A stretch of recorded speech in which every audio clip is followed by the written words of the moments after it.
Lancaster Homeless Impact Commission. Clerk, please roll call. Commissioners Acosta. Present. Hawley. Sarasaris.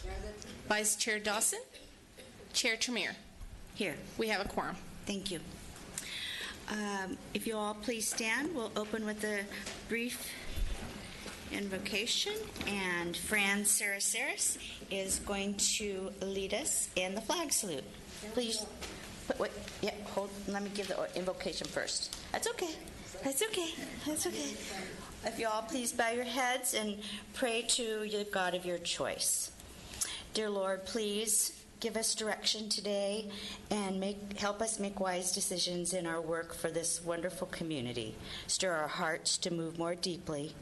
Help us to answer the question, why do we feel comfortable living beyond our needs when others do have their basic needs unmet?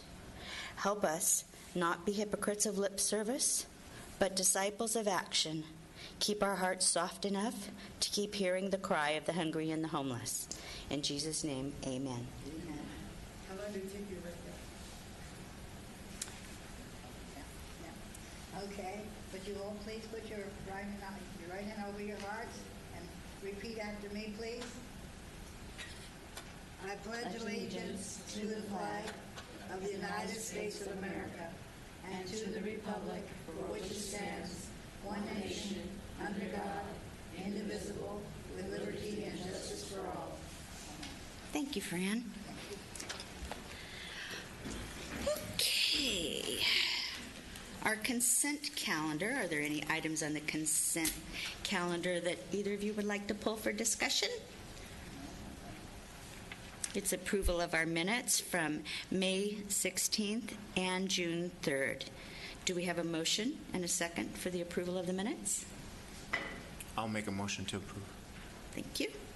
I'll second it. Fran seconds. Let's all vote.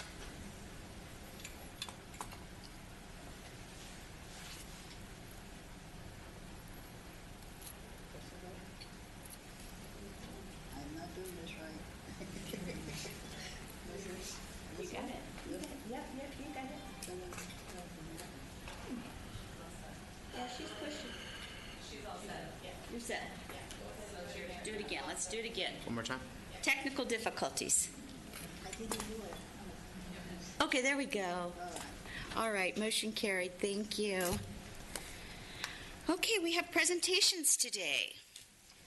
Our first presentation on problem solving and diversion. Presenter Alex Devon, Supervisor System Components of LASA.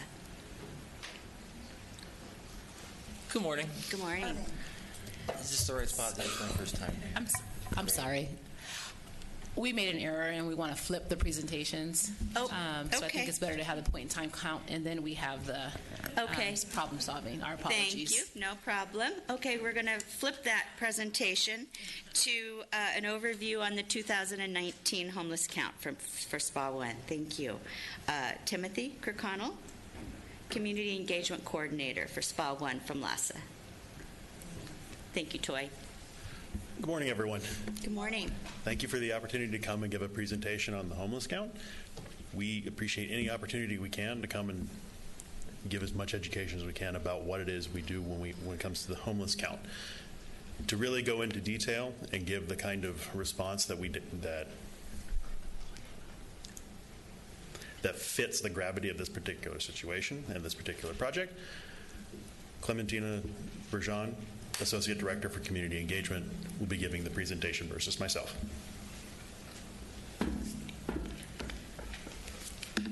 Good morning, everyone. Clementina Berjan. I'm the Associate Director for Community Engagement at LASA.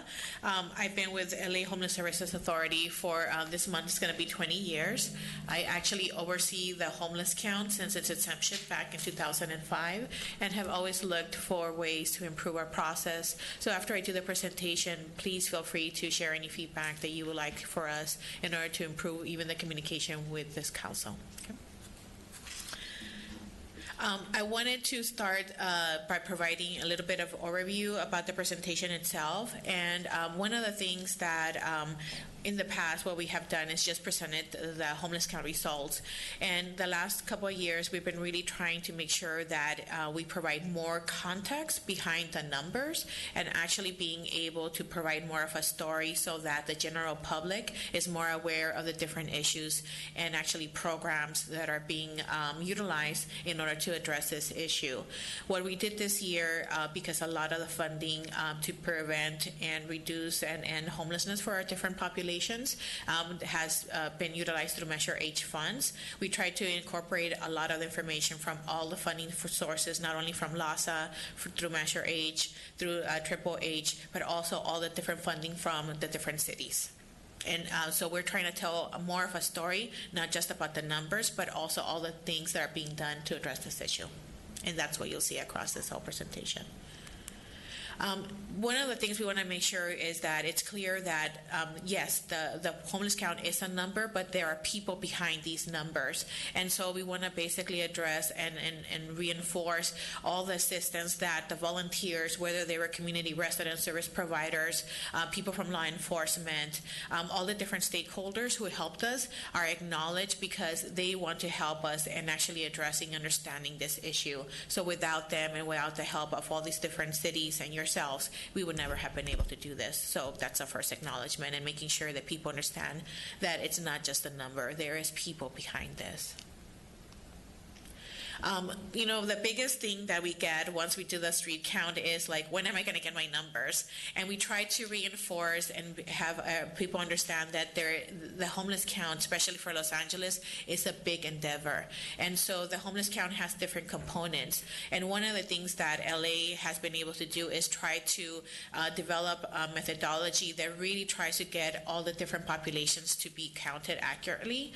And so it's part of that process. When we do our street count, which we do over 3 nights in January, which is required by HUD, we actually also do our shelter count so that we're not duplicating our numbers. We also do a youth count because our population, for the youth population, does not hang around with the adult population, and we want to be able to make sure that we're counting them. And because of the huge size of our county, it takes us over 3 nights.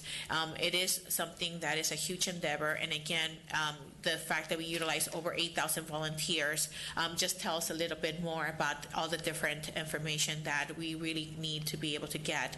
We also do a demographic survey. That's how we get all the results that you'll see as to the characteristics of our homeless population. Unlike other communities where they can actually do all these events in one night, or even day, we are not able to do that. So we have to do the demographic information separately from the street count. One of the biggest things that we want to address is like all the different results throughout the state of California. And what you see in front of you is basically the results for all the different jurisdictions. And as you can see, the state of California has seen an increase in its homeless population throughout from north all the way to south. And some of the communities actually have seen increases a lot larger than LA. It is something that the state of California really is dealing with. And this is something to try to show that we're, as a state, a lot of especially the advocacy work, we really need to address with the state of California. Just an average that we took, it basically is 35% increase throughout the whole state of California. And for LA, it is one of the least affordable housing markets in the United States. This is a point-in-time number. This basically tells you on any given night for LA County, which includes the cities of Pasadena, Long Beach, and Glendale, there's a 12% increase. And one of the things that we're going to address in one of the other slides is the number of people that come in and out of homelessness. So this particular slide is trying to show how we got to the 58 number, and it's something that happens, as I mentioned, the trickling in and out of homelessness. So what we started off with is there's over 721,000 rent burden LA households, and out of that, we were able to prevent people to fall into homelessness at approximately 5,600. We also had in 28 the total number of 52,000 individuals at a point in time that were actually homeless. We know that people come in and out of homelessness, so we estimated that that number was approximately 54,000. We were able to house 21,000 individuals, and this is into permanent housing, whether that was rapid rehousing and all the different types I'm going to go into another slide. We were able to house 21,000 individuals. However, we also had another 27,000 that through even touching our system or self-resolved, they were able to actually leave homelessness.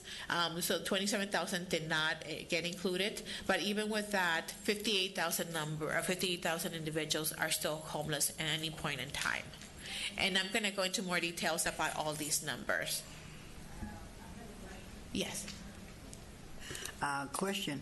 On the 21,631, in which area is being taken care of, or which area is that? What does it cover, the 21,000? Which areas is it covered? It's the whole county of Los Angeles. The whole county of Los Angeles. Yeah. And one of the things that after I finish the presentation, I would be happy to come back and talk about specific numbers for the Antelope Valley and where they were placed. Okay, thank you. Mm-hmm. This actually goes into details about our permanent housing placements for the whole county of Los Angeles. And as you can see, from 2014 all the way to 2018, the number of people being placed into housing has increased. For 2018, 34% of them were rapidly rehoused. 24% were placed in supportive housing, and this type of housing is specifically targeted for a chronically homeless population, the one that needs really intense case management and supportive services to help them stay in permanent housing. Lastly is our 42% is for other permanent housing, and so this could be with family members or shared housing, other types of housing that is not as intense as the supportive housing. However, one of the biggest things is there is a lot of economic factors that are driving increases into homelessness. And we wanted to make sure we address these because this is the only way we're going to be able to end the issue of homelessness.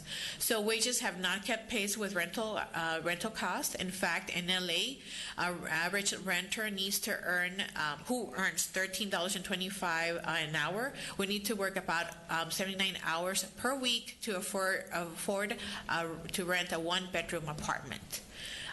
The 721,000 households who are severely rent burdened, basically a third of LA households spend more than 50% of their income on rent. And basically, in order to meet the demands of low-income renters, we would have to have 516,000 new affordable housing units to meet this demand. One of the things we wanted to cover was the fact that we have had an insurge of funding, and people want to know exactly how is that impacting this particular issue. So what we did was looked at all the different types of programs and looked at pre-Measure H, which was in 2015, and then looked at it for 2018. And so for each one, we're talking about households who have been helped. So before Measure H in prevention, we were able to help 1,300 households. In 2018, that number increased to 5,600. Outreach and engagement, which is all of our outreach teams, basically we had 11,700. We were able to increase that to 34,000. Interim housing, which is emergency and transitional housing, we used to be able to do 18,000. We are at 24,000. Permanent housing placements, which I mentioned before, we were at 11,000. We were able to house 21,000 individuals. This talks about the housing being developed, but again, the issue with the housing is that it does take time for it to be built. And so right now, what we need to really focus on, of course, affordable housing, but it's also being able to come up with different innovative ways to help those who are actually on the streets now. This is going into details about that unsheltered population, so those who are actually on the street and not in emergency or transitional housing. And so we're looking at the 44,000 individuals who are unsheltered. And this is 75% of our population. In the East Coast, it's actually reversed. Most of their population is actually in shelters. For us, because of the weather, most of our people are actually out in either some type of encampment, a makeshift shelter, a tent, or utilizing their vehicles as homes. And so what this is trying to show is the number of people in cars, vans, RVs, and campers. Those are the first two columns, comparing it between 2018 and 2019. The second set is basically looking at everybody, people who are in tents and makeshift shelters. And then the last column is looking at the units for all of these different shelter types. And so as you can see from each one, we have seen an increase. So this is basically on your left-hand side, actually your right-hand side, is actually looking at what is being done to address this particular situation. And so a lot of the service planning areas have seen an increase of RH workers who actually specialize with mental health and substance abuse. We have done a lot of more coordination with all the different departments that actually fund RH workers to make sure that we're not duplicating those efforts, and we're being a little bit more strategic about that effort. We also have done a lot more programs, including safe parking programs.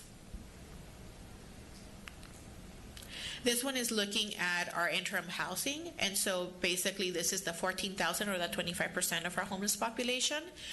Basically 1,841 units in interim housing beds were increased between 2018 and 2019. 27% of the participants exit into permanent housing from interim housing. We're going to go into details about our subpopulations. And so the first population is veterans. They saw a slight decrease. And one of the things I wanted to focus on is actually the number that was in 2018 and then the number we actually were able to house. And so what you see in 2018, we had an estimated number of 3,800. We were able to house 2,800. But in 2019, we still had 3,800. So the biggest thing is that a lot of the veterans are falling into homelessness a lot faster than we can actually house them.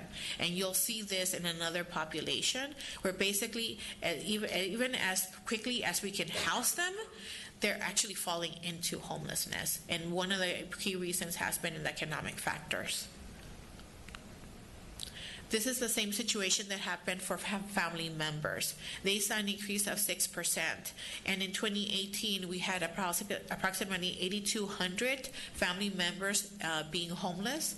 In 2019, we had 8,700. We were able to house 7,600, but still, even with that many number of individuals, we almost housed every single individual that were homeless in 2018, and we still had a huge number of family members. This is just basically showing how much the inflow, people falling into homelessness, is actually impacting us. People experiencing chronic homelessness has increased by 17%. And again, this is the more intensive case management type of housing. And so with this population, we had estimated 14,000 in 2018. We were able to house 4,000 of them, and we had an increase of a set percentage of 70%. But basically, this is because this is the hardest type of funding to get. It's also one of the most community resistant type of housing for the communities. This is part of where we're trying to address, especially with the community, helping them understand that this is one of the best type of housing for the people that they see that have the mental health episodes that they see. So we're trying to make sure that even if we classify or rename it from permanent supportive housing, it has made an impact, because people, once they hear the word permanent, they think, oh, these individuals are always going to be here. And so the more we can make sure that they understand, like this, the purpose of this type of housing is that they're surrounded by supportive services to make sure that they stay housed. Youth homelessness increased by 24%. And so one of the things that we're really going to be focusing on is looking at more collaboration with the Department of Children and Family Services and probation to make sure that they're preventing them from actually ending up on the streets once they finish or age out of that system. And so even though that we had 3,100 individuals who are youth who were homeless, we were able to house 2,000. There was a great investment being made to this particular population, but still you saw that a huge increase. And so it's very looking at different types of programs that are specific to our youth, such as host homes and youth family reconnection type of programs to help this particular population. Senior homelessness increased by 8%. Last year, there was a 22% increase in this population. One of the biggest concerns that we have is, and we're going to try to focus more on, is the type of needs for this population, because a lot of individuals who are seniors who actually are who are in the streets are going to have a lot more health needs. They're also going to need different type of housing units, more for disabled, if they need a wheelchair or so forth. So we want to make sure that as we're seeing our senior population grow, we need to make sure that our units are actually meeting those needs as well as the needs of their health conditions. This goes into details about the demographic characteristics of our population. So we always, as part of the demographic survey, we ask our populations that we're interviewing, what caused you to become homeless? And this is the response of the first-time homeless individuals. They cited, 53% of them cited economic hardship as the leading factor. These particular interview questions, we try to be able to get them to feel comfortable sharing a lot of the detailed information about they're surviving and experiencing domestic violence and other more delicate questions. And so what we've done this year is actually used what we called cards, so that we can just say like, hey, this particular question is going to be more sensitive. Just tell us the letter A, B, or C, so that they can actually feel more comfortable about discussing their substance abuse, they're surviving domestic violence, so that we feel that they are being honest as possible with these type of questions. So when we talk about people who experience domestic violence, that is actually 5% of our population. One of the things that we have seen is that while 55% of them are actually females, the number of transgender population has actually seen an increase in surviving domestic violence. One of the things that we're trying to address is the stigma regarding mental health and substance abuse, especially from our community residents. And it's not to put, minimize the fact that 29% of our population has either experienced a serious mental illness or a substance use disorder. It's the fact that 71% of them have not. And this is going back to the story that the fact is that we have a new type of homeless population, that a lot of the reasons why people are homeless is that they're living on their vehicles. They've become homeless because of economic factors. This is looking at race and ethnicity and then gender. One of the things that we had a committee address was the issue of the disparity between races. In fact, Black African American population represent 8% of our general public, but represent 33% of our homeless population. So there's a huge disparity. LASA convened an ad hoc committee on Black people experiencing homelessness, and we were actually, that committee developed recommendations that look at across the board throughout the whole different types of systems and trying to make recommendations on how to address those disparities. We would actually be happy to come and report on that if that's something that this committee and council would like to know further. But I also wanted to talk about the fact that our gender population, males still constitute a larger amount of our homeless population, but as I mentioned, our transgender population has also been increasing. One of the things that people talk about that, homelessness is because people come from other communities to become homeless here. And so this particular question addresses two things: how long people have been in LA County and where did they come from. And so majority of people experiencing homelessness have lived in LA County for more than 10 years. And one of the things that we did see, even though it's a high majority of the population, we did see that decrease from 75%.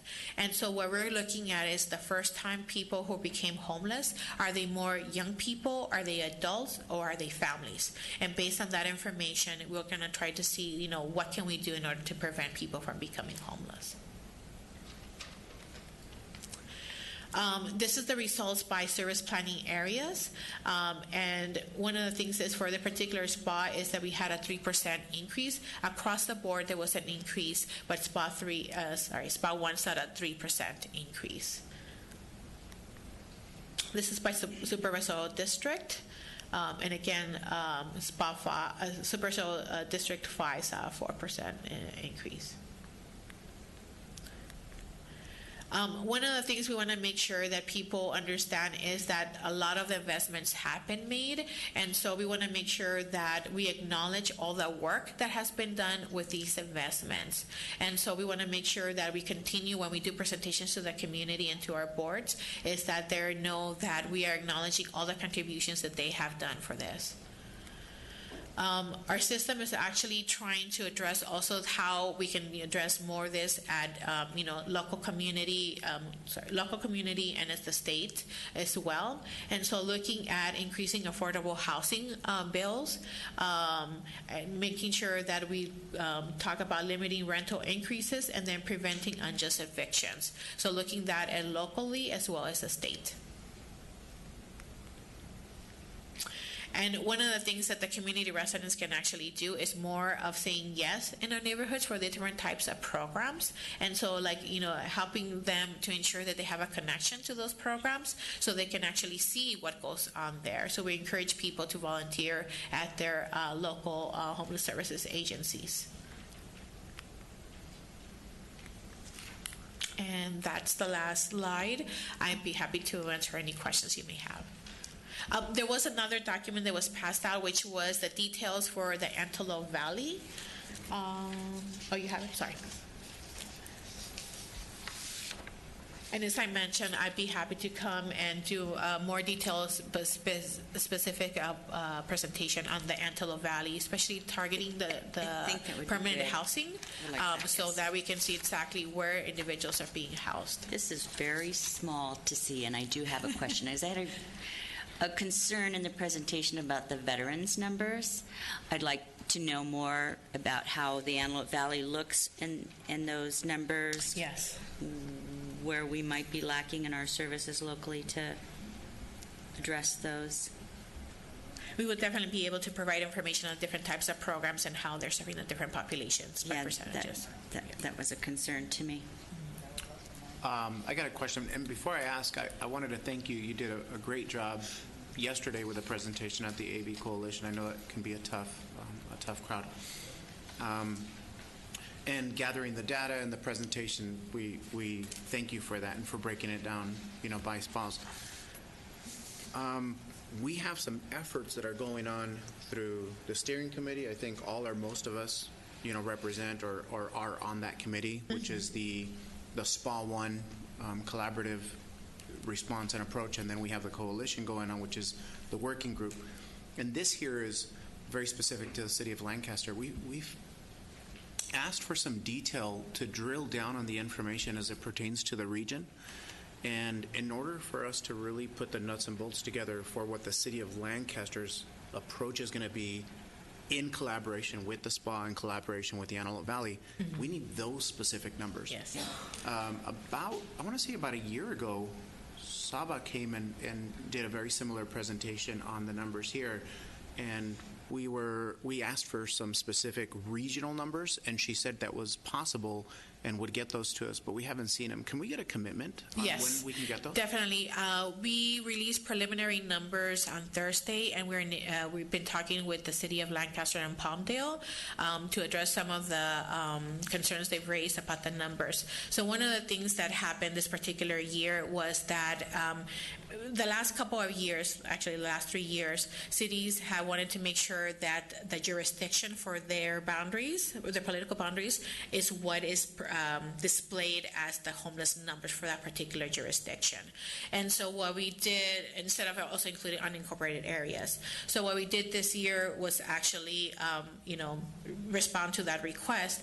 And so what happened was that some of the census tracts, if a certain percentage of that particular census tract is within the city limits, but it's also in unincorporated areas, this particular year we would only give that proportion instead of the whole amount.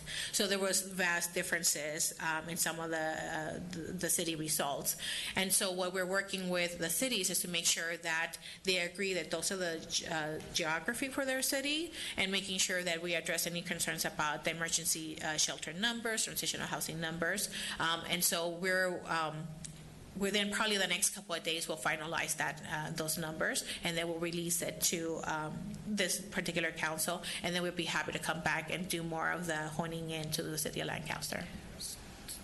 So we could have those numbers that relate to Lancaster by our Yes. next month's meeting? Yes, definitely. You'll have that before Okay. that. Before that, okay. Yeah. I just want to clarify, I think I heard Commissioner Acosta asking for specific demographic and the characteristics of the city of Lancaster's homeless population, not just the numbers. There's a couple of things. So we would have to be able to look at how many demographic surveys were actually responded to in the city of Lancaster, and whether or not that's statistically reliable. So we will definitely see whatever we can actually talk about is a demographic level, we will. Most of the data that comes for the city of Lancaster and Palmdale, it's actually the number of people that were in cars, vans, RVs, tents, and makeshift shelters. We also have the number of people who were in shelter programs. But the demographic has been a little bit of a struggle, just because, if, let's say, I'm making a number up without knowing how many people actually responded to the survey, but let's say only 150 people responded to the survey. We want to make sure that's statistically reliable before we release that particular description of the demographic information. So whatever is statistically reliable, we will bring that to you.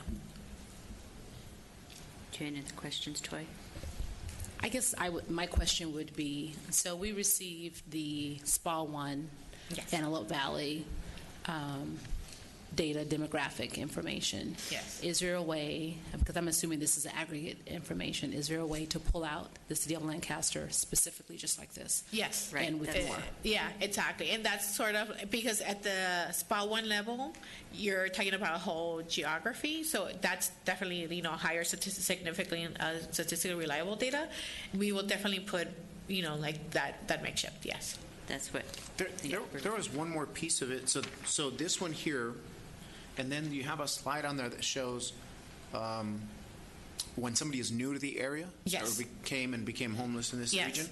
I feel like there's a lot of components that are very unique to the Antelope Valley, and I've personally faced a lot of variances in that piece. Is that possible to pull out as well? I will definitely ask our data and research team. But, Okay, because I don't see yeah. it on this Yeah, list here, it's- and I think that's going to be critical for us to respond appropriately to what's going on. So. Yep. Because the one slide talks about the people 10 years in LA County, but that's not Yeah, 10 years here in Lancaster. Yeah, That's what we're looking for. We're actually Correct. seeing a lot of new faces. people, Like I'm on the yes. front lines, and I'm watching this Right. thing happen, and I'm Yeah. seeing a lot of new your faces. your number will probably be a lot. Yeah, it'll be Yeah. a lot different. So we will definitely bring that information to you. Okay. And you mean once a month, correct? Okay. Any other detailed questions you want to make sure that we address for the next presentation? Fran, did you have any other questions? We answered it? Okay. Yeah. Yeah, this is a tough task, and I really appreciate all of the efforts and coordination that goes into it. Yeah, we'd be happy to, any additional feedback about like how we come and present, and we can actually schedule it that, every year we come and present as soon as the numbers are released, and definitely share with you like how we want to present that information. So if there's any particular information that you want to make sure gets addressed, we'll be happy to incorporate that. I think another thing that the city has interest in and is working on is the safe parking and safe parking locations. And I'd like to know some information on the success of the existing safe parking locations. We'll give you the pros and cons of that program.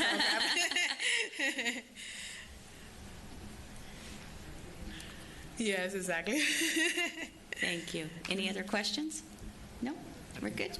Thank you. Thank you. Thank you very much. Okay, back to problem solving and diversion.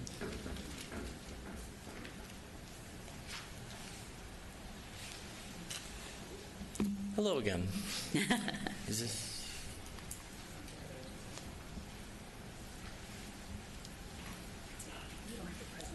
I do. Okay, I don't. I thought I did. So, it's okay. I've done this one enough that I don't need it. Okay. I'm Alex Devon. I'm Supervisor of System Components at LASA. Basically, in normal people talk, that just means I oversee the programs. So I'm here basically to talk about problem solving, formerly known as diversion, also known as rapid resolution if you're in the VA community, also could be known as rapid exit if you're in, Bakersfield. So what we're doing is we're rolling out the implementation of problem solving across the system through all of LA County. I'd like to say that it's this new, really cutting-edge philosophy to case management and working with our population, but the truth is, this is really the way it used to be before there became a lot of resources and people relied heavily on making referrals versus counseling and problem solving and motivational interviewing and mediating with people to help resolve their housing crisis. So we're finding, and I'm sure you guys see the same thing, that there isn't enough brand new shiny apartments for all the people that are currently experiencing homelessness, and we need to change our vision of what we see as success in the system. And problem solving is changing the vision of success to indoors. And so instead of saying it needs to be a permanent housing destination to be a success, we're just saying any housing destination is a success. So if mom's willing to take you back, that's a success. If you have some friends that you went to school with and you got into a fight with, and we can get on the phone and mediate and get you to apologize and work out a situation for you to get on their couch and you're not on the streets anymore, we have a success. So that is very different than the way the system has been running over the past 4 or 5 years. So to help kind of transition into this change, what we're doing is we're funding around 81 problem-solving specialists throughout the county in an assortment of different locations to really run these pilots and see the impact. So, we're going to place one working with families in motels just to see if we can get families out of motels quicker. We're going to work with youth in a shelter to see if we can get youth to either be diverted out of the shelter system before they get in or move through quicker. We're going to do it with a couple different adult shelters. We're going to do it at DCFS probation offices for youth that are exiting the system. We're going to be putting them at DPSS offices for families that walk in that are imminently at risk or currently experiencing homelessness. We're going to be doing them at access centers and FSCs as well. So a lot of problem-solving specialists. We have been working with Frontline Mediation Center, which is from Cleveland, Ohio. They're the foremost trainer in mediation and problem-solving in the nation. They've been working with the VA specifically on their SSVF transition to rapid resolution. They're working with San Francisco, Pierce County, Washington, yada, yada, yada, a lot of cities. So they've come out and we've contracted with them to do trainings every other month for this whole year, doing train the trainers for leadership or training people in the community that they can continue to do these trainings. They will also be doing refresher trainings because most of us need to learn things a couple of times for it to sink in, at least for myself personally. First time usually doesn't work, so we'll be doing refresher trainings, and then we'll be doing quarterly webinars for all the people that have taken the trainings that can do Q&A, talk about things that have come up that they're not used to, and we're going to be creating, in conjunction with that, we'll be creating a 6-person training unit at LASA that will be also going out in the community and doing trainings at multiple levels, whether it's with frontline staff, outreach workers, if there's community organizations that want to learn how to start utilizing this approach to their case management. Some cities have already reached out that they want to do a workshop, and so that would be something we would bring into play, just to really kind of spread the word and bring things, like I said originally, back to the kind of like the basics of homeless services, which is the human connection, the active listening, all the things, helping people see the strengths and resources they already have that are just kind of clouded because they're in a housing crisis, and it's really hard to like see clearly when you're in a crisis. In conjunction with the trainings and the positions, we are also putting $1 million in HEAP funding. No, excuse me. No, it is $1 million in HEAP funding, $500,000 in A1 funding, and $500,000 in A5 funding to create a problem-solving assistance funds pot of money. This money is basically, if you're working with a participant, household, family, and the only barrier to getting them out of their housing crisis is like one thing, there should be some flexible dollars to get over that one thing. So that's the whole point of the funds. So the funds are 72 eligible expenses. Team came up with as many things as we could possibly think of that could prevent or be perpetuating somebody's housing crisis, and it ranges from, the simple stuff like security deposit or a rental arrear for a month to things like maybe your storage unit's in arrears and that's causing you to not be able to pay your rent, which is giving you a 3-day notice and you're about to lose your place. Or maybe you're homeless and you found a job and your transmission's blown on your car, and if that one thing got fixed you could get to work and things would be fine. Well, let's just fix it. That seems like a pretty cost-effective way to resolve the problem, not put somebody into the shelter system and roll them in a rapid rehousing program that costs about $10,000 to $12,000. If we can fix the problem for $700, seems like a rational decision. So the idea is that anybody that takes the training, we get them on HMIS. If they're doing the work and they find somebody that needs the funds, it doesn't matter what organization you work with, it doesn't matter if you're a county employee, a nonprofit employee. Doesn't matter. If you've been trained and we gave you a little letter that says you know what you're doing and you're doing this work and you find somebody and you need those funds, you can make the referral through HMIS. It'll come to LASA. We will cut the check within 48 hours or charge the charge if it's a Greyhound bus ticket to get back to mom's in Pierce County, Washington. We'll take care of that just as long as we can verify that there's a safe place that person can go. And move on. So what we're also doing is we're making some major changes in the HMIS system to take away its clunkiness and make it more user-friendly. And that's just because what I've learned in the last 6 months of slowly kind of implementing this under A1 and A5 funding was that people don't want to do a full program enrollment based off of a come to Jesus conversation, right? So let's make it real easy.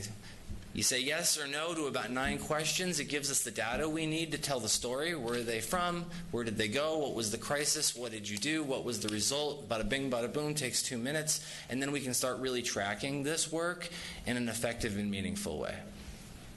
Since this is all HEAP funding, it's very time limited. So the idea is we are going to push really hard on these trainings over the course of the next 2 years so that when the funding runs out and we can't fund problem-solving specialists anymore, that we've kind of brainwashed the system to a certain extent to do business differently.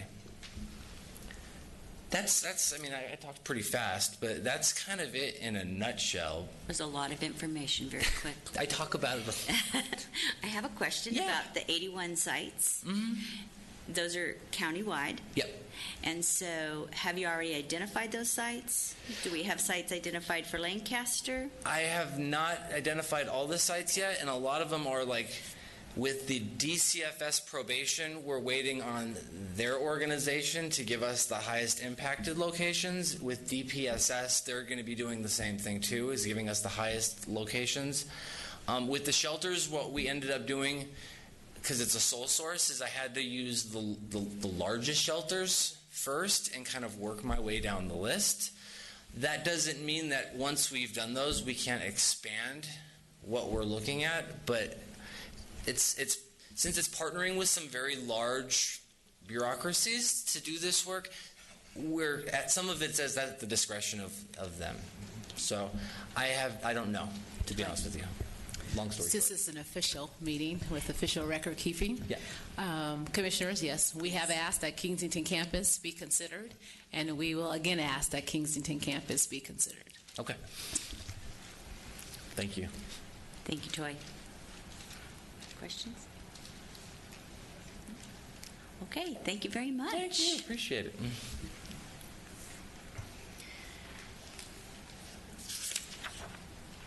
All right. Recording Secretary, your announcement, please, for public comment. Any person who would like to address the Lancaster Homeless Impact Commission on a non-agendized matter may complete a speaker card, which can be found on the back table of the council chambers. Please fill out the cards completely and print out as clearly as possible. Individual speakers are limited to 3 minutes each. If you choose to ask a question during this time, any response by a commission member will not extend your 3 minutes. State law prohibits the commission members from taking action on items that are not on the agenda, and your matter will be referred to the city manager. Thank you. All right, thank you. Joseph.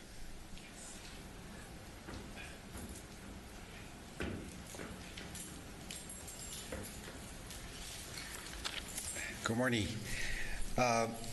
We just listen a lot of the homeless is in the LA County, but we manager is commercial real estate. Is the school property is a new one.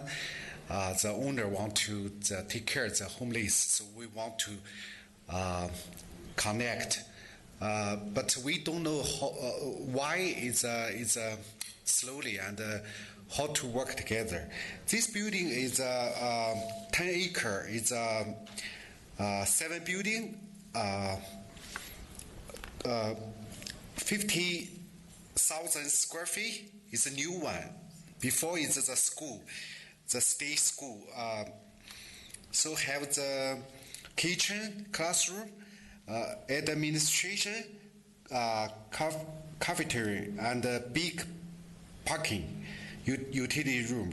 So we have a lot of the different non-profit is interest in this property, but we don't know how to work with the county.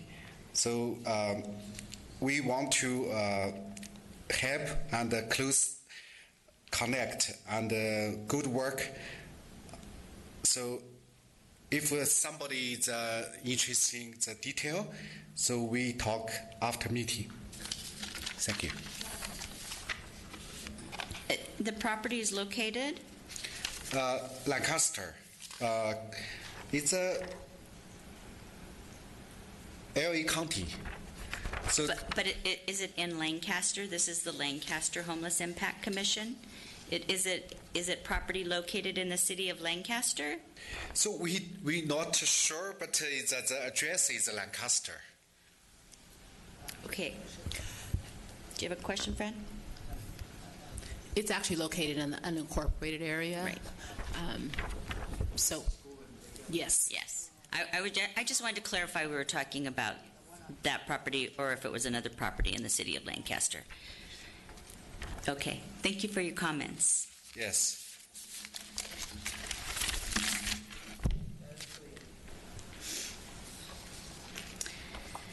Heather Varden.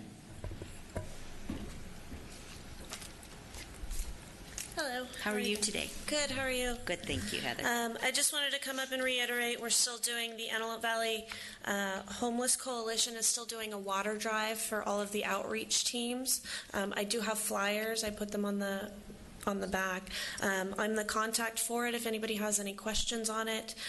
Donations can be delivered to either our Lancaster office, which is on Sewayho off of K4 and Division, or our Palmdale office, which is at 310 East Palmdale Boulevard. And we're accepting any quantities we can as far as the water donations on that. How's it going so far? So far, we got one donation of 40 cases of water from High Desert Medical Group. And how long does that last you for? We're about halfway through that already. Okay. So we can use Good as to know. much water as possible. And we are marketing this in our e-news that will be going out on Friday, so we're going to continue to support it as well. Thank you. In addition to that, I also wanted to bring up once again LA HOP for the professional outreach workers to go out to encampments. If anyone in the community has anyone that they see that's homeless, any encampments they see that pop up, we're still encouraging people to put that request through lahop.org. That's a LASA group. I would like to do a presentation at some point here. I know we're in the works of that. I am also doing a presentation on July 11th at Coffee with a Deputy at Crazy Autos on LA Hop for the community, just to kind of make sure that everybody knows there is that available for a professional outreach worker to come and engage if they do have concerns about homeless in our community. Thank you. And then one last thing I did have. I will be the field organizer for SPA 1 here for the United Way Everyone In campaign. So I do have a couple of numbers kind of broken down from that to kind of complement LASA's presentation. All of these numbers are from that tiny little printout that you guys got. I know, Fran, you asked about the veteran population. I only have it for SPA 1, but it has gone down 53% in SPA 1 to 118 homeless veterans in this last count. I do have these. If you guys are interested in them, I can give you that. Thank you as well. Yeah. What? Is that it? Thank you. Yes, wait, Fran has a question. Sure.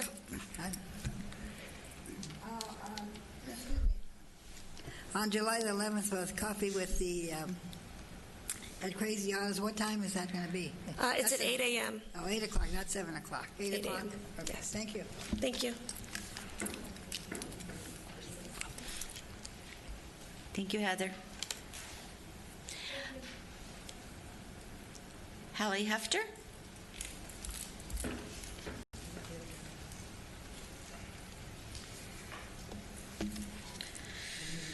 Hello, council members. I am Haley Hefter. How are you today? I'm great. Thank you. How about yourself? Good, thank you. Good. I am a student of political science at Antelope Valley College. And I do sympathize with the issue that's at hand. And I'm glad that I had to come to a meeting because this one definitely hits home. I currently work off of K, so it's right in the middle of the huge homeless population that we have. I know that I see them every day at work, near work, driving to work. You see them all the time, and it's very sad to see this type of situation that we have. However, we definitely have an issue because we have cars damaged at our office, there's trash everywhere, there's fires that start within 50 feet of our office. It's just scary to even go to work on a daily basis. Whenever we do have issues, I'm the person that has to call like Caltrans because we're right off of the freeway. I call them, they set up an appointment with Highway Patrol, and it generally takes about a week to try and find these folks to get them out of our area. And I would love there to be some sort of situation in which we can call somebody else. I didn't know about this lahop.org, about these encampments that get populated into our area, that we could maybe find a better place for them to go or some type of housing to place them where it's more safe than right off the freeway where I'm working. Can I just interrupt you really quick? Sure. Where's your office location? I'm off of 17th West and Avenue K. 17th West. Mm-hmm. Okay. Mm-hmm. So besides the safety, we just don't want to have the mass cleanups or the fires or the fence repairs that we have on a weekly basis. We just want there to be some place that they would be safe to go to, and us to be safe, and not have our tenants or our occupants that come into our office on the daily basis to feel a safer environment to come into our office. I think that I'm good. We understand. Thank you for your comments. Thank you for pointing out the location. We can, okay, so we're going to have somebody talk to you after. Thank you. Okay. Thank you so much. You're welcome. Thank you for commenting today. That would be me, though. No, I have one, no, I have an, oh, okay. Lanya London.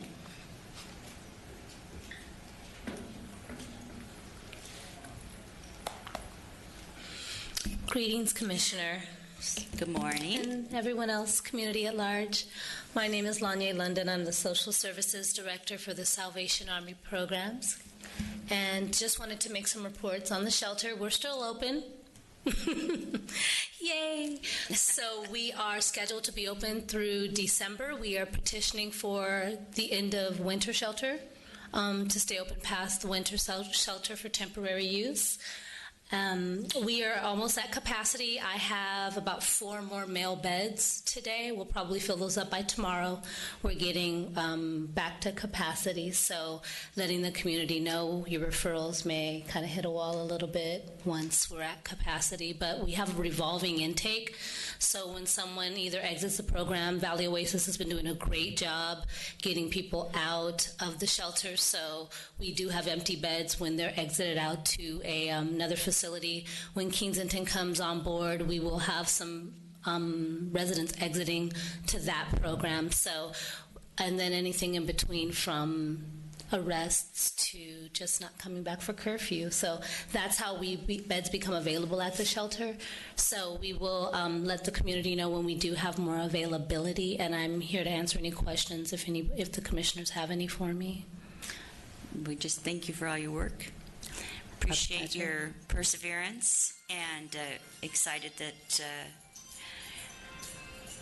the shelter has been extended. Yes, it's our pleasure. Yes. Thank you. Fran, do you have any questions?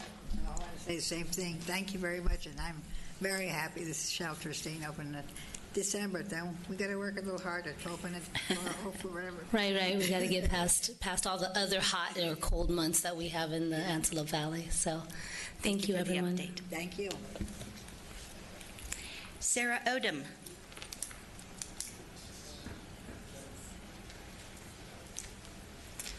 Good morning. Good morning, Sarah. Sorry for my tardiness. Court, real life problems. We're happy to see you. Thanks. Okay, so I wanted to give an update. I'm doing pretty well. I'm really excited.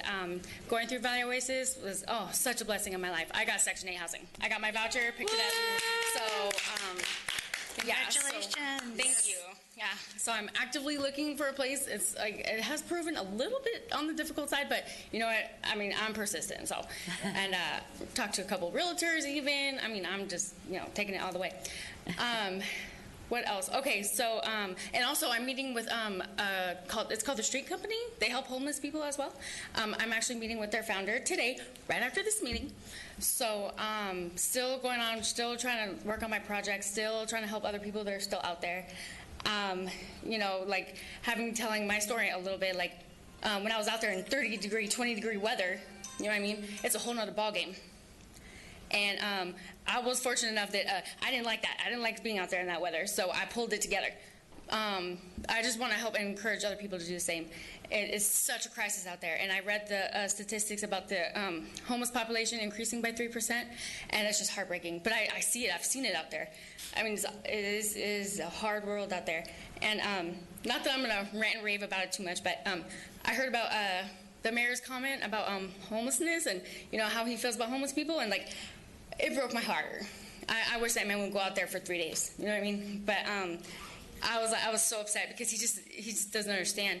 And I just feel like, a lot of the homeless people out there, they're just being abandoned. Like, okay, they're out there, just push them somewhere else, Pushing the problem away is not helping. That's why the homeless population is increasing, is because just ignoring it, sweeping it under the rug it's not helping. So I just really hope that if I continue on the path I'm on, then maybe somehow I can make a difference, or encourage other people to do the same. So that's all I wanted to share today. You are making a difference, and we appreciate your presence and all you've done, and congratulate you. Yes. And while 3% sounds enormous, I know, in the whole picture of the increase across the county, the fact that our number is 3% is promising that the collaborations and the work that the city is doing is moving in the right direction. So thank you. All right. Thank you. Nicole Parsons. Hi. Good morning, Nicole. Hi, Mr. Mayor. I'm sorry, I fell.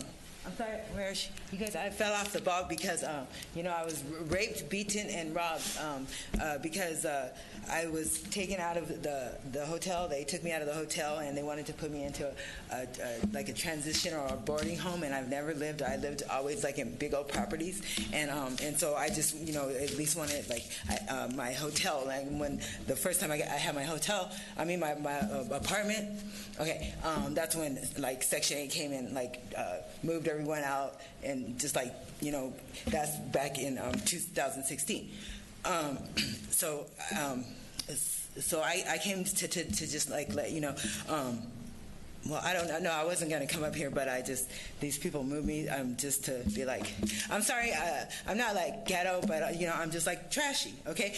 Because this is the way that my home made me, but I just wanted to, okay, because I'm tribal council for my tribe in the forest, in the monument, where that is, and I was just, and everyone just comes and stays around me because I don't know, but I realized that I need my own outreach for my tribal community, and so that's what I just wish that people would get around me, I'm working with the hospital district, and Miss Dawson, I gave her just a little bit of architect drafts, but I have so much more. I've been doing it, and so we were there. It was the creed and the race and the distress, disparities, and the life foreclosures. Okay, and so the plaza on 10th and K, it doesn't. I don't know. I hope it's an emergency that we get a restroom, or we get it in the books that the restroom was there, because at first when I got kicked out of because the mayor's the mayor's partner, they just stole my house through real estate, and even though that I paid the taxes and had ADT insurance, and there was just that, and then I think I'm a trustee with Troth, really, Berkshire, and because now, because of he's the trustee, and that's how. Okay, Mark Troth is the trustee still of some of my funds, but I don't get it, and then because I don't ask it because I'm like an alien. I'm French. Okay, so. But there's no place, Mr. Acosta, there's no place, I get it, you guys, for the new people, for exploration and to venture out. There's not.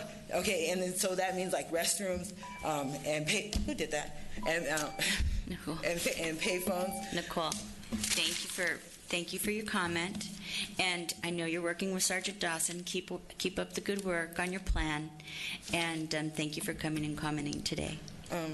Thank you, Ms. Mayor. Can I 5 seconds?